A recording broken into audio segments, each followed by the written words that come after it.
Afakhalaqnakum abatha, apakah kami ciptakan kamu sia-sia? Aku beri engkau nyawa, aku titipkan roh di dalam jasadmu, kuberikan kesempatan tinggal di dekat az-zikra, tapi kenapa kau menjadi ayam yang mati di lumbung padi? Perutnya mungkin kenyang, tenggorokannya mungkin tenang, matanya mungkin lapang, tidurnya lelap, tapi jiwa kosong hampa. Akibat apa? Akibat tidak diisi dengan zikir, tidak diisi dengan baca Quran, tidak diisi dengan muhasabah, tidak diisi dengan meneteskan air mata, tidak diisi dengan duduk bersama ulama, tidak diisi dengan sholat berjamaah, tidak diisi dengan kajian-kajian. Sesungguhnya setiap kita datang ke dunia ini sudah membawa benih. Tidak ada yang lahir ke dunia ini kosong hampa. Jadi kalau ada bapak-bapak yang diceramahi oleh orang motivator atau siapapun dia, mari isi anak kita dengan Islam, mari isi anak kita dengan iman. Tidak begitu guys. Kita lahir ke dunia ini bukan dalam keadaan kosong. Kita lahir sudah membawa iman. Mana dalilnya? A'udzubillahi minasyaitonir rajim. Wa idz akhadha rabbuka min bani Adam. Ingatlah ketika Allah mengambil persaksian dari seluruh anak cucu keturunan Adam. Wa asyhadahum. Allah mengambil persaksian. Asyhada yushhidu. Asyhadahum ala anfusihim. Ketika itu Allah bertanya, alastu bi rabbikum? Bukankah aku ini Rabb kamu? Semua kita waktu itu menjawab, bala, syahidna. Ya, engkau adalah Rabb kami ya Allah. Setelah kita diisi, barulah kita masuk ke dalam rahim ibu kita, barulah turun ke bumi, barulah datang kemari. Lalu kemudian setelah di sini lupa, antaqulu yaumal qiyamati inna kunna an hadza ghafilin. Kami lupa, kami tidak ingat. Orang yang tidak ingat ini diingatkan. Fadzakir, ingatkanlah. Inna fa'ati az-zikra. Fadzakir, berilah peringatan. Inna fa'ati az-zikra. Inna fa'ati az-zikra. Az-zikra bermanfaat untuk siapa? Liman yakhsha, bagi orang yang takut bahwa dia nanti akan bangkit dari tanah, bahwa dia akan hidup sekali lagi, bahwa roh dan jasadnya akan dipertemukan lagi. Apa mungkin kita ini akan hidup lagi Pak Ustadz? Ucapanmu sama seperti ucapan Asi bin Wa'il yang membawa tulang kering kerontang yang sudah putih, tak ada lagi warna. Lalu dia bertanya, hal yuhyi rabbuka hadzal 'idhama ba'da ma baliya wa ramma? Apakah bisa Tuhanmu menghidupkan tulang ini lagi ya Muhammad? Nabi sallallahu alaihi wasallam diam sampai Jibril datang membawakan jawaban. Qul yuhyiha alladhi ansha'aha awwala marrah. Katakan ya Muhammad sallallahu alaihi wasallam kepada Asi bin Wa'il yang tak percaya bahwa tulang itu akan hidup sekali lagi. Yuhyiha alladhi ansha'aha awwala marrah. Dia yang menciptakan tulang itu sebelum ada menjadi ada, sekarang setelah ada dibuatnya menjadi tidak ada, akan dikembalikannya lagi menjadi ada. Sedangkan menciptakan yang tidak ada menjadi ada saja dia sanggup, apalagi yang pernah ada dibuatnya menjadi tidak ada, dikembalikannya lagi menjadi ada. Innama amruhu idza arada syai'an ayyaqula lahu kun. Azmuz zanab, ujung tulang ekor sebesar ibu jari, tulang belakang sampai ke bawah, yang lain hancur. Ketika digali makam kuburan, ada yang tulang-tulang hanya tinggal tulang paha saja, ada yang hanya tinggal gigi dan rambut saja, yang lain hancur. Tapi ada satu yang tidak hancur, kata Allah, disampaikan Nabi Muhammad SAW, ujung tulang ekor sebesar ibu jari. Maka dari itulah nanti yang akan ditunjuk, tumbuh sel-sel tulang, tumbuh kulit-kulit, tumbuh darah daging, bangkit menjadi manusia sempurna di hadapan Allah. Masuk surga itu roh dan jasad. Jannatin tajri min tahtihal anhar. sungai. Air sungai dengan gemericiknya masuk kaki ke dalam air sungai, itu adalah jasad. Kulit menyentuh air sungai terasa dinginnya, itu jasad. Zamharira adalah cahaya matahari yang tidak tembus ke bawah. Kenapa cahaya matahari tidak tembus? Karena ada ranting-ranting kayu yang saling terkait satu dengan lain, sehingga kalau duduk di bawah maka cahaya matahari tidak tembus ke bawah. Itu jasad. Maka yang masuk surga itu adalah roh dan jasad menurut Ahlus Sunnah wal Jamaah. Kalau masuk surga cuman roh, saya nggak mau. Mimpi masuk surga. Abdul Somad akan masuk surga beserta roh dan jasad, kembali sempurna. Makanya kata Nabi, la yadkhulul jannata ajuz, tak masuk surga orang tua. Menangis semua orang tua, sedih karena tak masuk surga. Nabi tersenyum, kata Nabi, bukan kamu tua tak masuk surga, kamu akan kembali muda usia belia, 30, 31, 32, 33. Karena masuk surga itu adalah orang-orang muda, anak-anak muda yang bisa menikmati dunia. Begitulah mereka masuk ke dalam surga. Apa makna ucapan Nabi itu? Ruh dan jasad masuk ke dalam surga Allah. Lagi-lagi kita sedang diajarkan keseimbangan, bahwa kita lahir membawa iman, tapi iman ini bisa mati. Benih letakkan di tanah pasir kering kerontang, tidak disiram, mati dia, kering. Bagaimana menghidupkannya? Dihidupkan dia dengan ilmu. Tidak ada majelis ilmu yang paling banyak untuk saat ini. Majelis ilmu di Az-Zikra, semua ustadz didatangkan kemari. Ustadz Tengku Zulkarnain, Abah Raud tidak usah disebut lagi, memang beliau guru dari almarhum, Masya Allah tabarakallah. Lalu kemudian para masyaikh, Ustadz Adi Hidayat, Buya Yahya, tak dapat disebutkan satu persatu. Kiai Haji Abdullah Gimnastiar, para alim ulama, alumni Al-Azhar Mesir, alumni dari Yaman, Tarim Hadramaut, Darul Mustafa, Rubat Tarim, berdatangan kemari semua. Majelis ilmu, majelis ilmu. Lagi-lagi ayam mati di lumbung padi. Apa sebenarnya yang terselit dari peribahasa itu? Iman mati karena tidak disirami dengan ilmu. Ilmu, ilmu, ilmu. Datang seorang jamaah menemui saya, Ustadz Somad, saya kena penyakit insomnia, gak bisa tidur malam. Jam 2 malam mata saya masih berkedip-kedip. Bismika Allahumma ahya wa amut, gak mempan. Sebabnya apa Pak? Sebabnya saya beli tanah.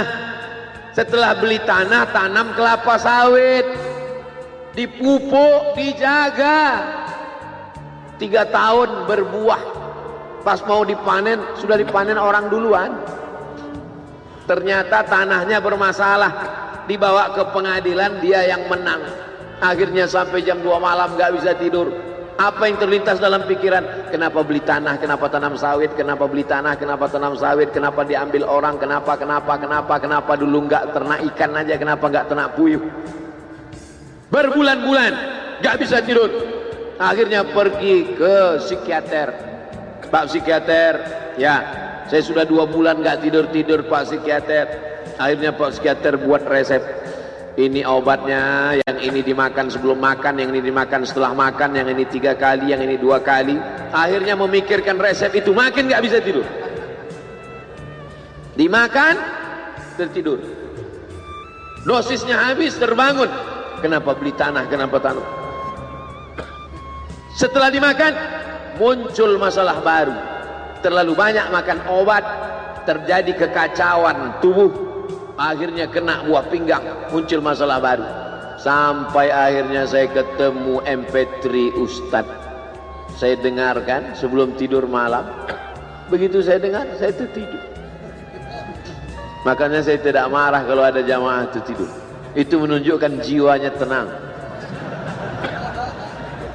Karena dia tidak kena penyakit insomnia. Orang Amerika, orang Eropa, mobilnya mewah, apartemennya cantik, rumahnya megah, duitnya banyak, dolarnya bejibun, gak bisa tidur. karena masalah hidup dunia. Kita naik angkot kelewatan gang. Itu menunjukkan apa? Di mana letak ketenangan itu? Huwallazi anzala sakinata fi qulubil mu'minin. Dia yang menurunkan ketenangan ke dalam hati orang yang beriman. Oleh sebab itu maka iman ini mesti disiram dengan ilmu. Majlis ilmu adalah majlis zikir. Majlis ilmu adalah majlis turunnya rahmat dan barakah. Majtama'a qaumun fi baitin min buyutillah. Sekelompok orang berkumpul di rumah Allah, yatsluna kitab Allah, membaca ayat-ayat Allah, wa yatadarasunahu fima bainahum, mengkaji isinya. Nazalat alaihimus sakinah, turun ketenangan. Wasyat bihimur rahmah, turun rahmat kasih sayang Allah. Haffat bihimul malaikah, dikelilingi oleh para malaikat. Wa dzakarahumullahu fi man indah, dibanggakan Allah Ta'ala dengan para malaikat. Tadi malam ketemu dengan murid dari Syekh Muhammad Yasin bin Isa Al-Fadani di Zawiyah Raudhah. Ketemu, cium tangan, barokah, zikir, sholawat, tenang jiwa. Lalu kemudian subuh ini ketemu dengan Abah Raud, ketemu dengan para penghafal Quran, ketemu dengan santri-santri, tenang jiwa. Tidak ada yang menenangkan jiwa ini selain daripada majlis zikir, majlis ilmu. Betapa meruginya ayam-ayam mati di lumbung padi. Benih tidak disiram, mati. Benih yang disiram dengan majlis ilmu tumbuh, tapi tidak berbuah. Maka mesti disiram pakai pupuk buah. Datang konsultasi, ini kenapa tidak berbuah? Kenapa ini tidak berbuah?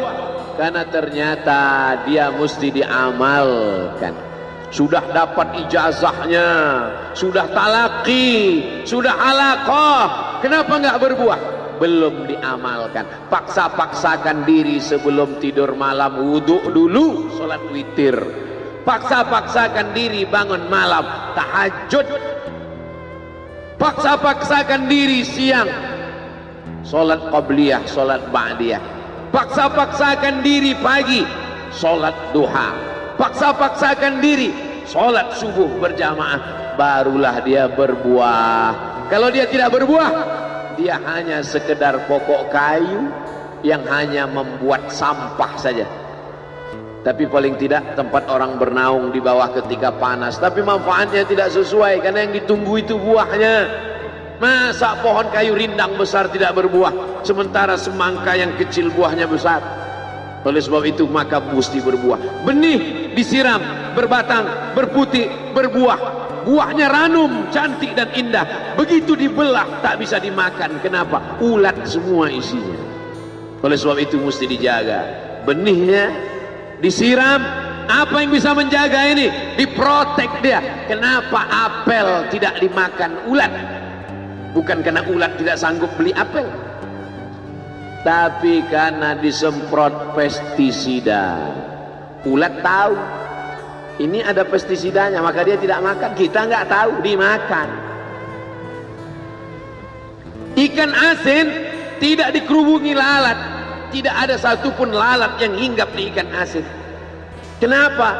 Karena lalat tahu ikan asinnya pakai formalin. Manusia nggak tahu. Pintar mana manusia dari lalat? Jangan jawab.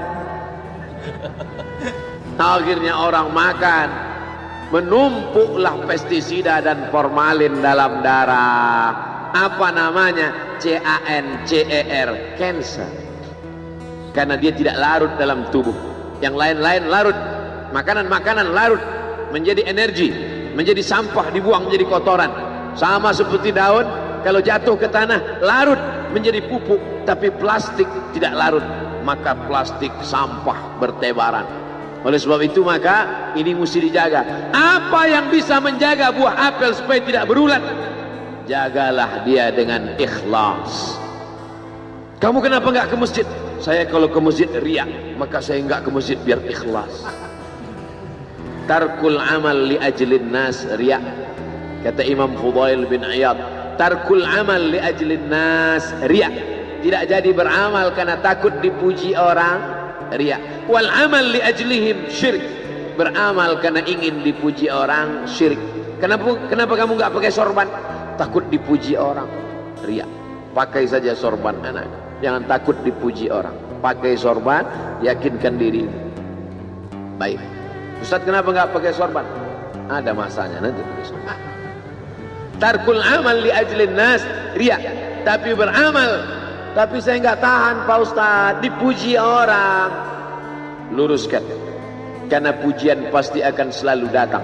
La'atiyannahum min baini aydihim wa min khalfihim wa an aymanihim wa an syama'ilihim. Datang dari depan, dari belakang, dari kanan, dari kiri, dari dalam. Alladzi yuwaswisu fi sudur, dari dalam, dari depan, dari belakang, dari kanan, dari kiri, dari dalam, dari dua aspek, minal jinnati wan nas, dari yang zahir, dari yang batin, berdatangan dia. La ughwiyannahum, aku akan goda anak cucu Adam. Sampai kapan? Madamat arwahuhum fi ajsadihim, selama roh masih bersemayam dalam jasad, selama masih hidup, dia terus menggoda. Kapan kita berhenti dari godaan ini? Nanti setelah terbaring, terbujur kaku, bahkan sampai mau sakaratul maut pun dia tetap menggoda. Itulah makanya orang berzikir tidak bisa digoda waktu sakaratul maut. Kenapa?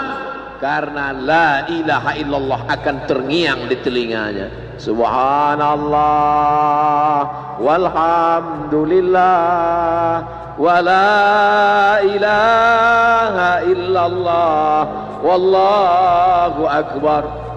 Subhanallah walhamdulillah wa la ilaha illallah wallahu akbar. Kalau itu diucapkan sekali, 10 kali, 100 kali, 1000 kali, terngiang dia di telinga kita. Bahkan ketika kita mau tidur malam pun terngiang dia. Bahkan ketika kita mengigau di tengah malam pun itu yang terngiang. Maka saat mau sakaratul maut pun itu juga yang akan datang. Apa yang kau ucapkan, apa yang kau dengar, apa yang kau pikirkan, apa yang kau renungkan, itu yang akan datang waktu sakaratul maut. Seorang bapak sudah divonis dokter, panggil istrinya, panggil anaknya, bawa ini ke rumah, nunggu malaikat maut datang. Sudah nggak ada obat. Bapak sudah koma, nggak sadar-sadar di rumah sakit. Kalau tetap dipertahankan di ruang ICU, hanya ngabiskan uang saja. Dokter kasihan dengan keluarga, bawa ini pulang. Karena kalau dibawa pulang pasti mati. Begitu mau dibawa pulang, matanya terbuka, sadar dia. Sadar. Ketemu sama saya tanya, apa yang membuat bapak sadar?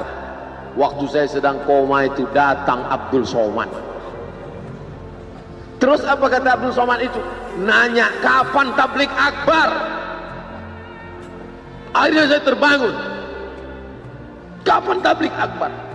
Saya terbangun, saya pulang ke rumah, saya kumpulkan panitia buat tablik akbar. Datang. Saya heran, kok bisa saya yang datang waktu itu? Saya mencoba menganalisa, kenapa waktu dia koma itu saya datang. Saya tanya, Bapak kalau di rumah ada nonton YouTube? Ada. YouTube siapa? Abdul Somad. Oh. Dari rumah ke tempat kerja, dengar MP3 radio? Enggak radio Pak Ustaz, MP3, suara iya. Suara siapa? Ceramah Abdul Somad. Baru saya connect. Ternyata apa yang sering didengar, apa yang sering ditonton, apa yang sering dipikirkan, itulah yang akan datang ketika kita koma.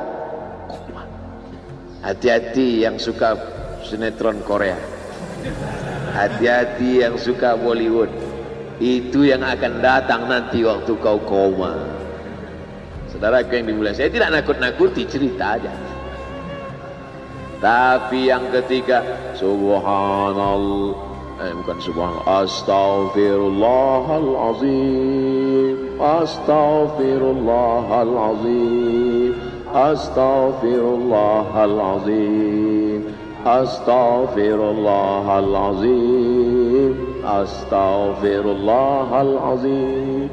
Astaghfirullahalazim, astaghfirullahalazim, astaghfirullahalazim, astaghfirullahalazim, astaghfirullahalazim, astaghfirullahalazim, astaghfirullahalazim, astaghfirullahalazim, astaghfirullahalazim, astaghfirullahalazim, astaghfirullahalazim, astaghfirullahalazim, astaghfirullahalazim, astaghfirullahalazim, astaghfirullahalazim. Mudah-mudahan saat kita akan sakaratul maut, itulah yang akan datang betul.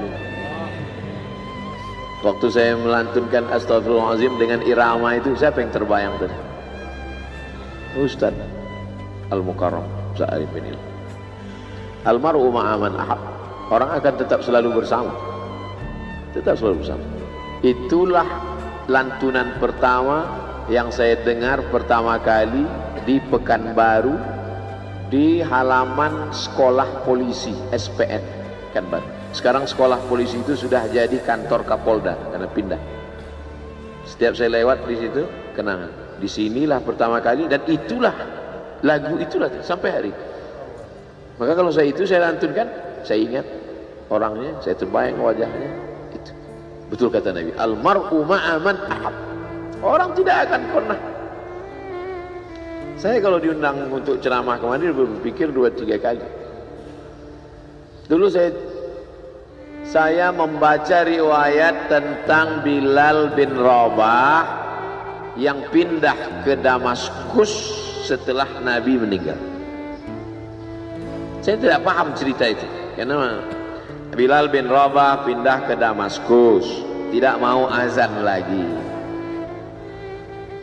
Gak mengerti saya kisah itu ya. Yang saya pahami, setelah Nabi meninggal, dia pindah ke Damaskus, azan di Damaskus, Suriah. Disuruh, diminta oleh Abu Bakar supaya datang ke Madinah azan, gak mau. Diminta oleh Sayyidina Umar, Bilal datang ke Madinah azan, enggak. Sampai akhirnya datang Sayyidina Al-Husain. Kata Sayyidina Al-Husain, datanglah. Bilal datang. Datang Bilal dari Damaskus ke kota Madinah, dan dia azan. Azannya tidak selesai. Kenapa tidak selesai? Karena dia merasakan kalau dia azan, bahwa nanti yang jadi imam Rasulullah. Dan ternyata perasaan itu sama bagi orang Madinah. Orang Madinah mendengar suara itu dulu lama sekali, dulu 3-5 tahun yang lalu. Dan kalau sudah suara itu terdengar, pasti nanti imamnya adalah Rasulullah. Ramai mereka datang, luar biasa ini azan, kata mereka. Karena kalau sudah azan ini yang pasti nanti imamnya.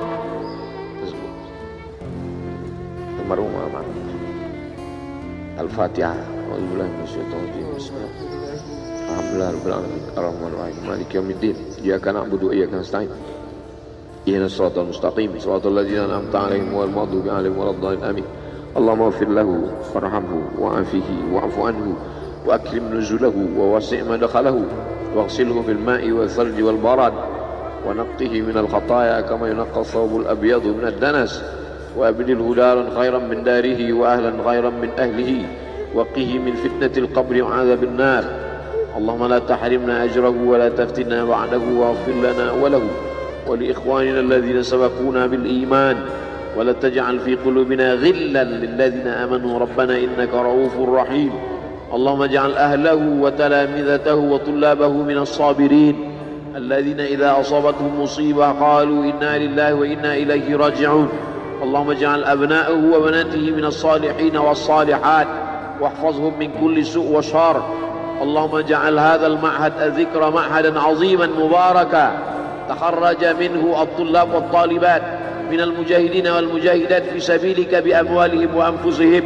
اللهم احفظهم من الظلمات، اللهم أخرجهم من الظلمات إلى النور، اللهم وفقنا لما تحبه وترضاه اللهم اجعل أبناءنا وبناتنا من حفاظ القرآن والحافظات اللهم اجعل قبره روضة من رياض الجنان لا تجعل قبره حفرة من حفر النيران وصلى الله على سيدنا ومولانا شفيعنا وذخرنا محمد وعلى آله وصحبه وسلم والحمد لله رب العالمين. Kalau sayang dengan almarhum, hidupkan majlisnya, ramaikan, bangkitkan semangat, tunjukkan kepada Allah Subhanahu wa taala bahwa kita cinta. Sab'atun yudhilluhumullah, 7 orang yang dapat naungan yauma la illa dhilluh, hari itu tak ada naungan kecuali naungan Allah. Rajulani, 2 orang tahabba fillah, berkasih sayang karena Allah, ijtama'a alaih, bersama karena Allah, wa tafarraqa alaih. Saya berharap saya dengan almarhum, saya dengan Abah Raud, saya dengan para sahabat termasuk yang mendapatkan naungan ini.